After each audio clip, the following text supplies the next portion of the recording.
నైటే గిన్నెలు క్లీన్ చేసుకొని పెట్టేసుకున్నాను.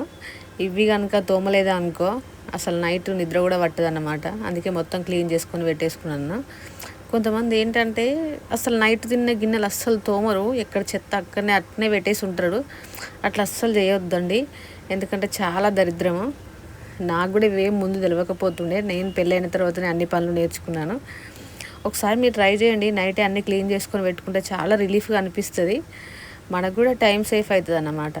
ఇప్పుడు పిల్లలకు స్కూల్ స్టార్ట్ అయితే ఎలాగో హడావిడిగా పొద్దున్న లేచి టెన్షన్ పడే బదులు నైటే అన్నీ క్లీన్ చేసుకొని పెట్టుకున్నాం అనుకో అసలు టెన్షన్ అనేది ఉండదు. డైరెక్ట్ కిచెన్లోకి వెళ్ళి మనం వంట చేసేసుకోవచ్చు. మనకు మెయిన్ కిచెన్ క్లీన్గా ఉంటేనే కదా మన మైండ్ కూడా కొంచెం రిలీఫ్ ఉంటుంది.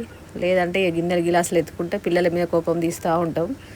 అందుకోసం అని నైట్ అన్నీ క్లీన్ చేసుకొని పెట్టుకుంటాను. నేను ఎప్పుడు ముగ్గేయను, ఓన్లీ ఫ్రైడే మాత్రమే వేస్తానులేండి. డైలీ వేస్తుంది అనుకోకండి, ఖాళీ డైలీ క్లీన్ చేసుకుంటాను అంతే. డైలీ అంటే ఎప్పుడన్నా నాకు టైట్గా ఉంటుంది తప్ప దాదాపుగా అయితే క్లీన్ చేసుకొని పెట్టుకుంటాను. మీరు కూడా ఒకసారి ట్రై చేయండి. ఆమె ఈమె పెద్ద నీతులు చెప్తుంది అనుకోకండి, అందరికీ తెలవాలని రూల్ ఏమి ఉండదు కదా. కొంతమంది నాలాంటి వాళ్ళు కూడా ఉంటారు, అంటే ఇష్టం వచ్చినట్టు పడేసుకుంటారా.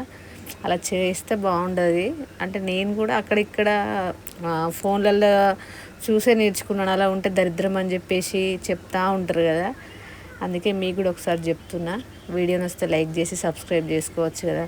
చాలామంది చూస్తారు కానీ అస్సలు సబ్స్క్రైబ్ చేసుకోవట్లేదు. వీలుంటే సబ్స్క్రైబ్ చేసుకోండి. వీలైనంత వరకు మాత్రం నైటే క్లీన్ చేసుకోనికి ట్రై చేయండి. ఏదైనా ఇబ్బంది ఉంటే తప్ప దాదాపు క్లీన్ చేసేసుకోండి.